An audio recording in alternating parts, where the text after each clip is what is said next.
Now, Europe experienced its hottest summer on record in 2022, but this year is likely to be even warmer. The cooler La Nina weather pattern has dominated the Pacific Ocean over the past 3 years. But scientists say that the world is likely to return to its warmer equivalent, and that's the El Nino phenomenon. Here's a report for more details. This year could be the hottest on record, fueled by climate change and the expected return of the El Nino weather phenomenon, scientists said on Thursday.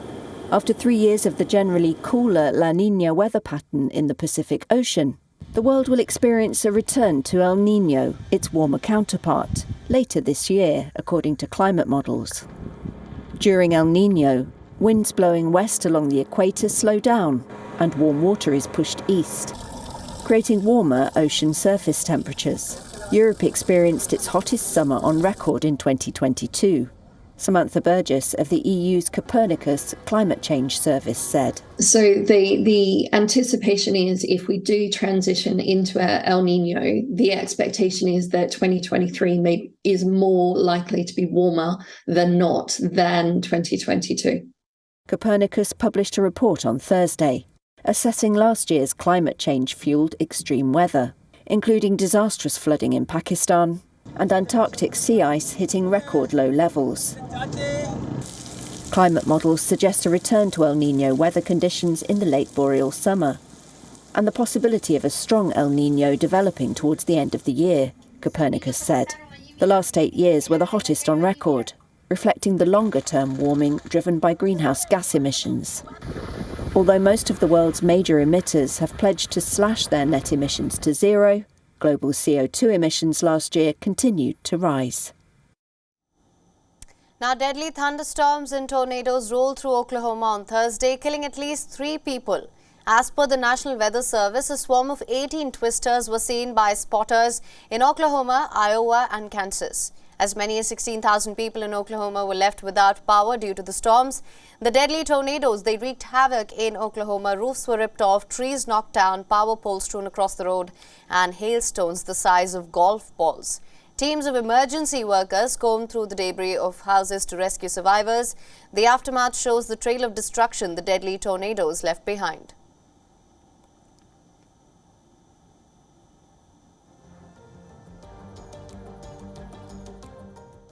Residents also recounted the horrors they faced while they were trapped inside their houses, waiting for the devastating twisters to die down.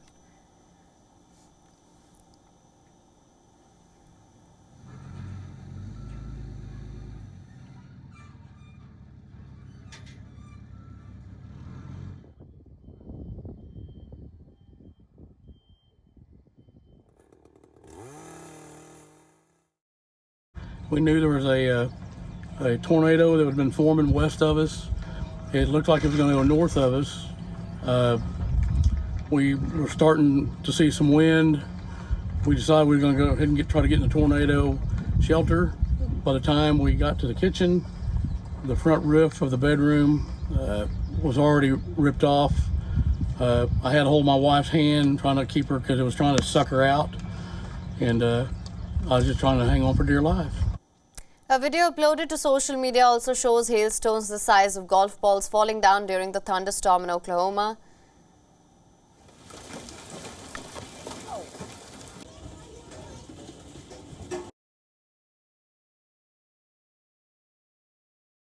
And these are the visuals of the dark clouds forming over Oklahoma before the devastating cyclones hit the mainland.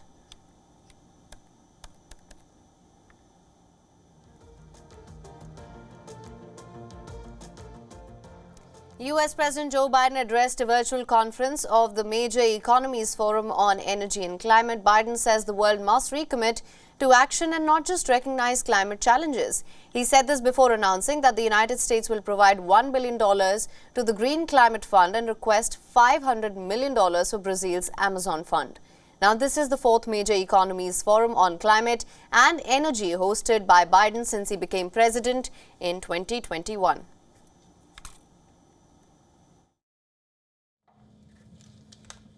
So today I'm pleased to announce the United States is going to provide $1 billion to the Green Climate Fund.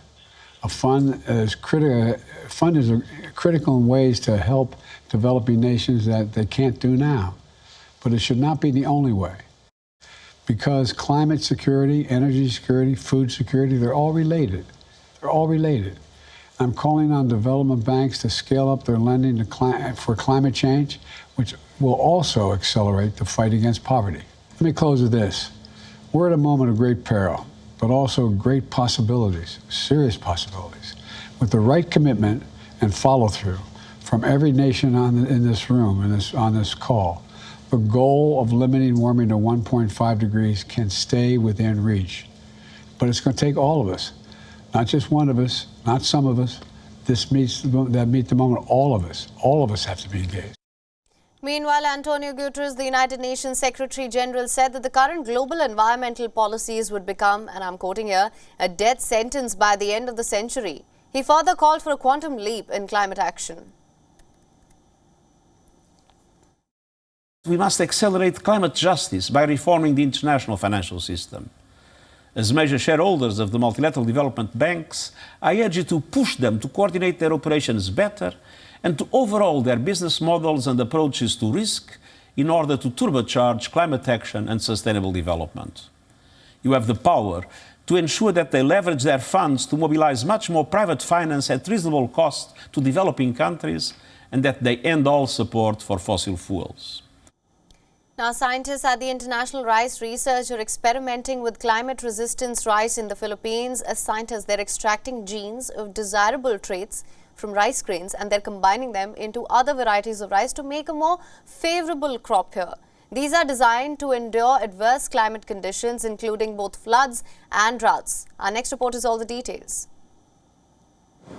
This variety of rice is climate-resistant and climate-smart, designed to withstand droughts, floods and rising sea levels. Scientists at the International Rice Research Institute are testing the experimental plant in these flooded rice paddies in the Philippines. They hope a crop that could withstand the impact of extreme weather will help curb the effects of climate change on agriculture. In Los Banos, south of capital Manila, farmers are planting experimental flood-resistant rice. Scientists say it can survive being submerged in water for up to 2 weeks longer than regular rice. Shalab Dixit is a senior scientist and plant breeder at the IRRI. With climate change, with increased abiotic and biotic stresses, with reduced amount of water available, we need better genetics for rice to be able to provide stable yields in fluctuating environments. In addition to flood-resistant rice, the team is currently also focused on developing drought-resistant and saline-resistant varieties. Using an advanced breeding method known as marker-assisted breeding, scientists are able to detect genes of desirable traits from rice grains and combine them into other rice varieties to produce a more favourable crop. Rulix Mendoza is a research manager at the institute. So the donor parent is the one donating the trait, say drought tolerant, submergence tolerant, all those things. And the recipient parent, this is the one receiving that trait to add to the positive traits that it currently has. So for example, this recipient parent, it is very high yielding, early maturing, so good eating quality. So you need to put in those traits, those drought tolerance, submergence tolerance, or cold tolerance to produce offspring having all those traits. The drought-resistant variety carries genes that enable rice crops to survive weeks longer than regular crops and continue to grow with very minimal water. It's now being planted by farmers in India, Nepal and the Philippines. Alex Abortes, a farmer in the northern province of Bulacan known for its droughts, says the climate-resistant rice will definitely improve yields for him. It's good that even if there is no water, there can still be hope, even if there's just a little moisture for the rice to survive. It's difficult sometimes as we can't always plant on certain parts of our farm when there's no water.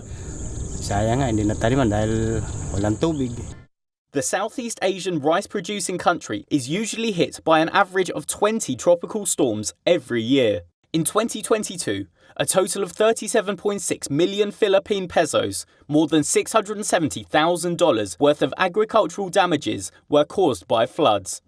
That's according to the Philippine Department of Agriculture. And over $450,000 of those damages were rice crops. What we hope is that these varieties will lead to improved stability and reduced risk in rice cultivation, so the farmers can earn better and have less cost of production, which will eventually lead to their income and other aspects, improvement of other aspects as well in their lives. Now, the melting of Earth's ice sheets, it's all too evident, and according to scientists who work with satellite-based data, Earth's frozen poles have lost over 7,560 billion tons in mass in the last 30 years. And the pace of melting, it's 5 times more than what it used to be 30 years ago. According to the research, mass loss from Greenland and Antarctica is responsible for a quarter of all rise in sea levels. The ice loss from these two places, it's resulted in sea levels increasing by 21 millimeters. The worst year was 2019. The ice sheets lost a combined 612 billion tons. There are a number of factors for the rise in sea levels. These include heat waves in polar regions, thermal expansion of water amid rising temperatures, melting of glaciers in the mountains, and shrinking lakes and continental bodies due to human activity. According to a doctor from UK Centre for Polar Observation and Modelling, all this has profound implications for coastal communities around the world and their risk of being exposed to flooding and erosion. According to researchers, the accelerating ice sheet loss means there will be a significant rise in sea levels in the coming decade.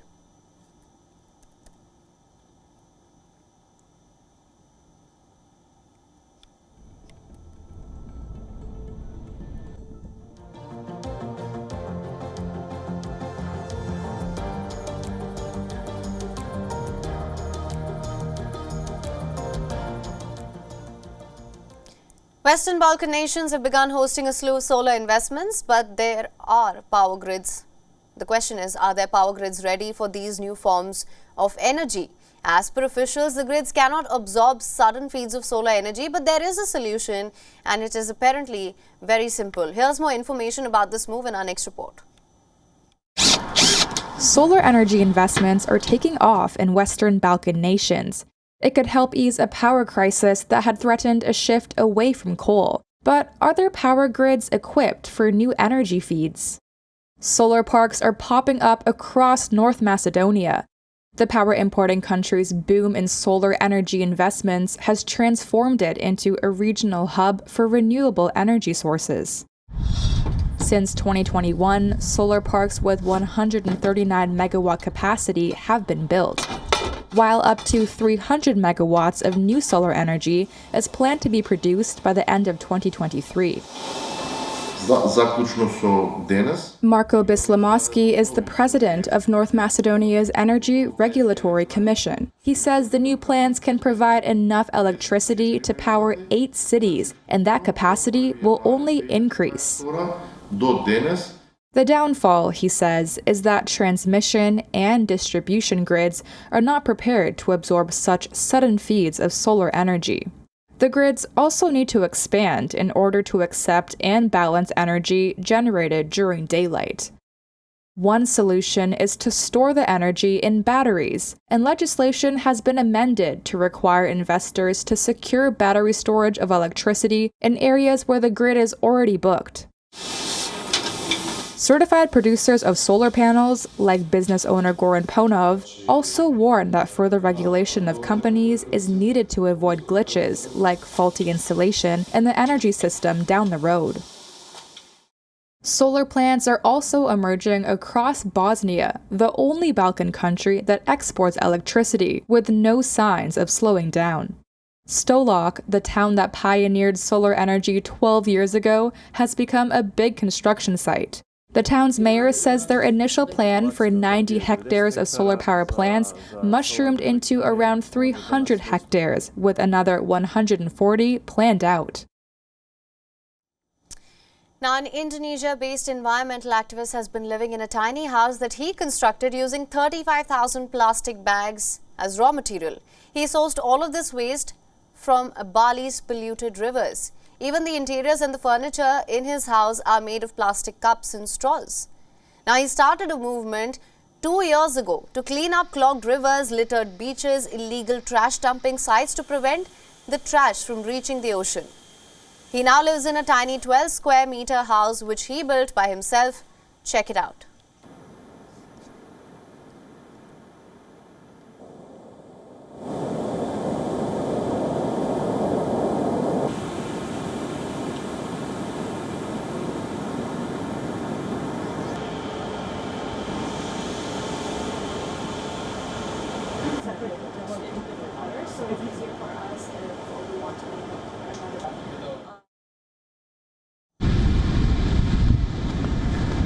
Welcome guys to my recycled tiny home, all made from 35,000 plastic bags. On the outside you've seen the plastics, but really in the interior we're living in a 12-meter squared tiny living, fully equipped with a king-size bed, a kitchen, and a full-on bathroom. I decided that why not recycle the plastics that we're collecting from the rivers and really show what we can do with it. So this has been a personal project, but really experiments that we can really make amazing things out of trash. Now the entire house is also off the grid and powered by solar energy. Everything in his tiny house that you see here is made out of recycled plastic bags, the bed frames, the bathroom, the shower here, as well as the entire kitchen set. Now that he's completed his first house out of recycled plastic, he wants to develop the house model and mass produce it for victims of natural disasters.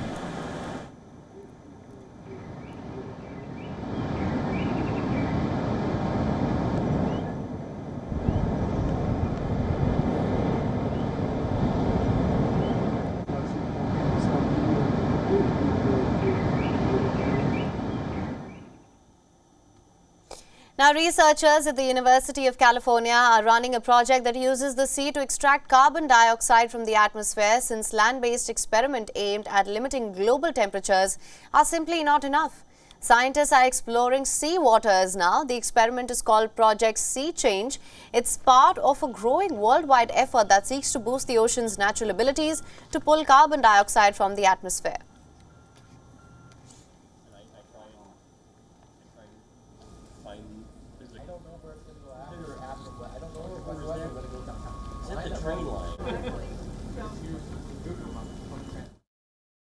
It's designed to do carbon dioxide removal from the atmosphere, but it leverages the size and scale of the oceans, which, as we know, make up about 70% of the Earth's surface.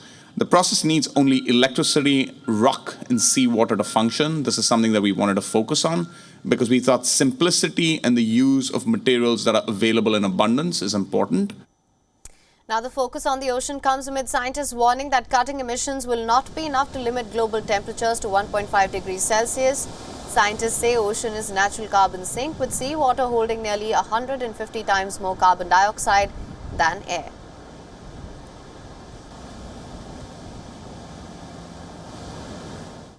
While doing carbon dioxide removal from the atmosphere, it produces hydrogen as a co-product.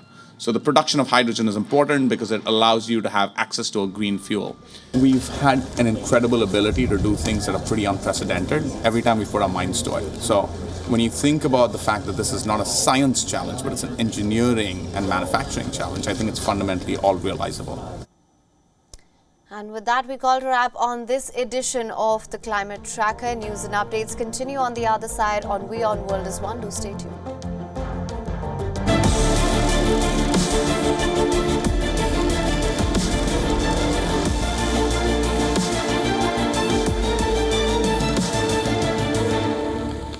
WION is now available in your country. Download the app now. Get all the news on the move.